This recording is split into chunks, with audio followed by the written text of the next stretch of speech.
कभी कभी नए उपासकों से जब वार्ता होती है और वो कृपा करके अपनी दिनचर्या बताते हैं कि हम 6:30 बजे स्नान करते हैं, तब लगता है कि क्या साधना करोगे आप, कोई भी हो। अच्छा, जो गृहस्थ धर्म से युक्त है, बहुत से उनकी सेवाएं हैं गृहस्थी की, चलो अगर वो तो उनकी और भी आश्रय है सेवाएं। अपने जो वैराग्य मार्ग के पथिक हैं, इनको तो एक ही है, केवल भजन, दूसरा कोई।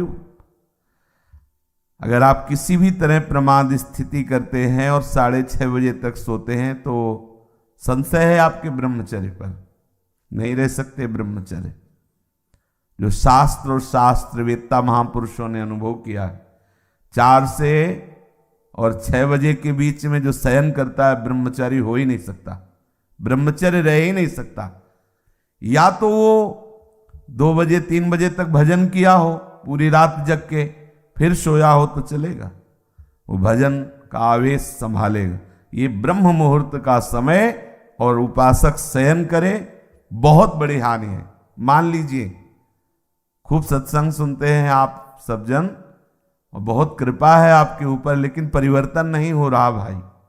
अगर आप 6:30 बजे, तो अच्छा नहीं, बिल्कुल अच्छा नहीं, बिल्कुल अच्छा नहीं। ये दिनचर्या तो बिल्कुल ठीक नहीं। आप लोग सावधान हो, जो भी हो सावधान हो जाइए।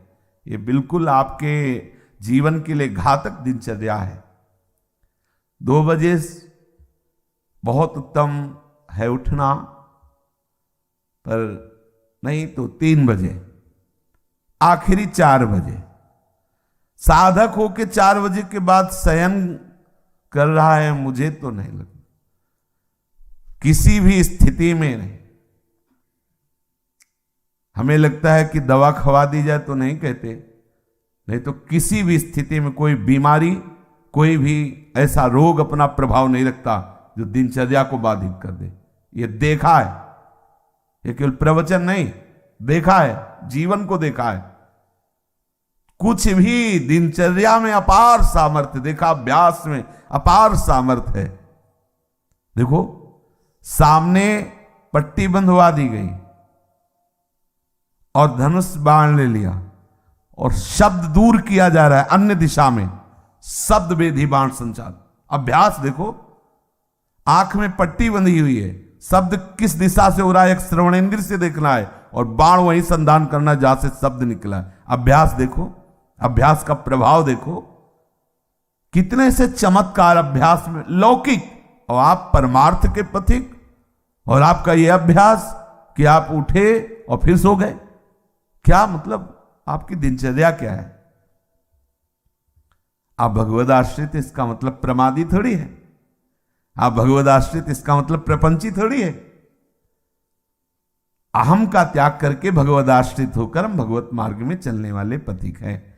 इसलिए सबसे प्रार्थना है, जो पीछे हुआ आज से एक नई दिनचर्या आप देखो। जो पूर्व की दिनचर्या ठीक है तो उसे लिखो, नहीं तो सुधार करके और स्वयं श्री जी के सामने वो दिनचर्या रखो। दिखाने की जरूरत नहीं है, बहुत बार देख लिए, बहुत बार रजिस्टरों में रखा हुआ है सब दिनचर्या। अभी आ जाएगी उठ के, 2 बजे उठे, 3 बजे ये, 4 बजे वो, 5 हो सकता है जिस दिन लिखो उस दिन 2 बजे उठ जाओ, कि आज उठे, पक्का उठे, सत्य कह रहे हो, 2 बजे लिख दिया। इससे काम नहीं चलना। आप अपने को खुद साक्षी करके प्रभु के सामने और नियमावली में बांधो। बिना नियम के प्रेम उत्पन्न नहीं होता। वो प्रेम की एक दशा है जो नेम को लय कर देती है। नियमावली में आपकी दिनचर्या सही होनी चाहिए, आपकी नियमावली ठीक होनी चाहिए। किसी भी संत के जीवन को आप देखिए, देखो एक स्थिति सिद्धावस्था में ऐसी आती है स्वाभाविक कि उनको देह से संबंध नहीं रह जाता। अब उनकी बात अलग, आपकी अवस्था और उनकी।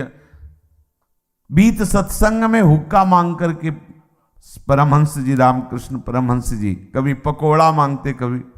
अब उनका हम अनुसरण थोड़ी करेंगे इस बात में कि भाई धरो हुक्का, रुको और हम पी रहे। हम महापुरुषों का अनुसरण थोड़ी कर सकते हैं। महापुरुष किस दशा में, किस स्थिति में, उनके जो नियमावली उपदेश है, वो कहीं नहीं बोले उपदेश में कि हुक्का पियो, नहीं बोले। तो जो उपदेश बोले वो हमें आचरण में उतारने। हम क्या करते हैं, सीधे महापुरुष व्यास भरोसे कुंवर के, सीधे वो जो इस स्थिति में है ना, बस केवल इतने पकड़ते हैं, काहू के बल भजन को, इसलिए भजन नहीं करना, काहू के आचार, इसलिए आचार नहीं करना। मतलब जितेंद्रिय दात, पवित्रता और ये सब। क्या पवित्रता, गुरुजी ने कहा है थैली है मल की, क्या पवित्रता हाँ, उसमें क्या सुना है नहीं प्रवचन में, आचार गए और जितेंद्रियता आदि नहीं। और व्यास भरोसे ये बात आई, सोवत पाव पसार, तो 6:30 बजे इसलिए जगला पड़ेगा कि 7 बजे 7:15 बजे सत्संगों में आना है, वो आ जाते हैं तो जल्दी जल्दी तिलक लग, जय गुरुदेव, जय महाराज, हाँ जय हो महाराज, वाह वाह वाह, हाँ क्या सत्संग में हो रहा है भाई। बहुत जीवन कीमती है। अभी कल ही पता चला कि कोई बहुत प्रियजन है, उनके यहाँ कैंसर हुआ। अब क्या दशा, ना भोजन सही पा सकते हो ना कुछ, और ये कैंसर आदि ऐसी बीमारियां हैं कि अभी तक जितने हमारे दर्शन में आए, एक आध बात अलग, उन सबको श्री जी ने जल्दी बुला लिया, जितने भी दृष्टि में आए।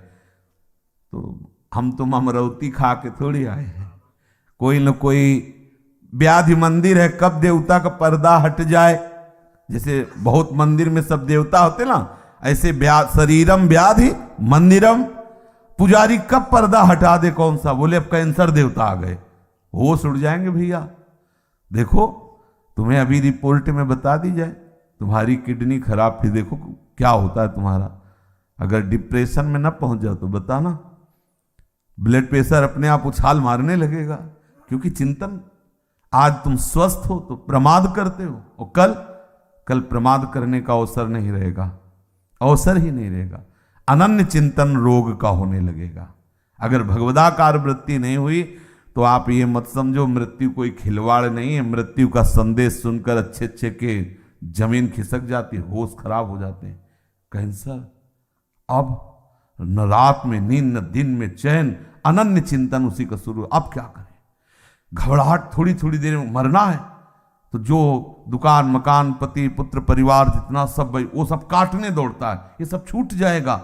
भजन कोई साधारण वस्तु है, इसलिए भर्तृहरि जी महाराज कह रहे हैं, यावत स्वस्थ वेदम गृहम कलेवरम यावत च दूरे जरा।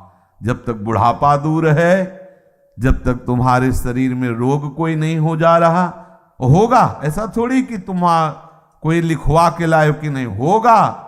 जब ऐसे परमहंस को कैंसर हो सकता है, रामकृष्ण परमहंस जी को, पूज्य भाई जी के उदर में कैंसर हो सकता है, वो फिर अपने लोग तो अधिकारी ही है इस दंड के, अपने लोग तो अधिकारी, न जाने कितने इन भजनानंदी महापुरुषों के शरीर में ऐसी व्याधियां हो सकती है, तो अपने लोगों को तो पूरा रजिस्टर रखा हुआ है। सावधान हो जाइए, प्रमाद मत कीजिए, बहुत बढ़िया अवसर आपको मिला है।